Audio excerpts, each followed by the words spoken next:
Hi friends, இன்றைக்கி நம்ம ரத்த குடல் பொரியல் எப்படி செய்யுதுன்னு பார்க்க போகிறோம். நம்ம செய்ய போகிறது இல்லைங்க, இன்றைக்கும் கிடா விருந்தில் சமைச்சா மாஸ்டர் ரெசிபி தான். வாங்க எப்படி செய்யுதுன்னு பார்க்கலாம்.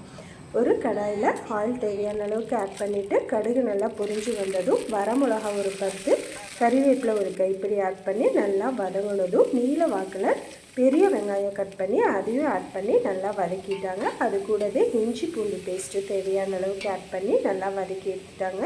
தேவையான அளவுக்கு மஞ்சள்தூள் ஆட் பண்ணிக்கலாம். இப்போ இதை நல்லா மிக்ஸ் பண்ணிவிட்டு ஒரு 2 தக்காளியை நீல வாக்கில் கட் பண்ணி ஆட் பண்ணிக்கிறாங்க. இதையும் நல்லா வதக்கி எடுத்துக்கலாம். இது கூடவே சுத்தமாக குடலை க்ளீன் பண்ணி எடுத்து வச்சிட்டாங்க. அந்த குடலையும் ஆட் பண்ணி நம்ம நல்லா மிக்ஸ் பண்ணி விட்டுறலாம். இப்போ இந்த குடல் நல்லா வதங்கி வந்ததும் இது கூடவே தலைக்கறி கட் பண்ணி வச்சுருக்காங்க, அந்த கறியை ஆட் பண்ணிக்கலாம்.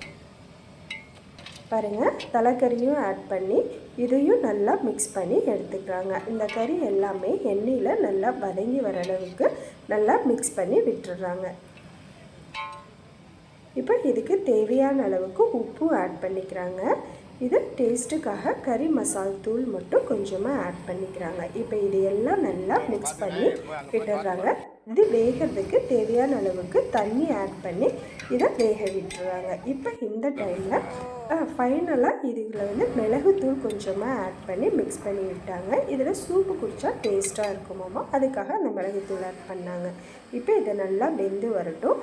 நம்ம இந்த ரத்தத்தை நல்லா கரைச்சி எடுத்து வச்சுக்கலாம். ஃபைனலாக அதை அந்த கறியில் ஆட் பண்ணி நல்லா சுண்டி எடுத்துட்டோன்னா நம்மளோட ரத்த பொரியல் சூப்பராக ரெடி ஆயிடுச்சுங்க. இந்த ரெசிபி உங்களுக்கு பிடிச்சிருந்தா லைக் பண்ணுங்கள், ஷேர் பண்ணுங்கள், மறக்காமல் சப்ஸ்கிரைப் பண்ணி சப்போர்ட் பண்ணுங்கள். தேங்க்யூ.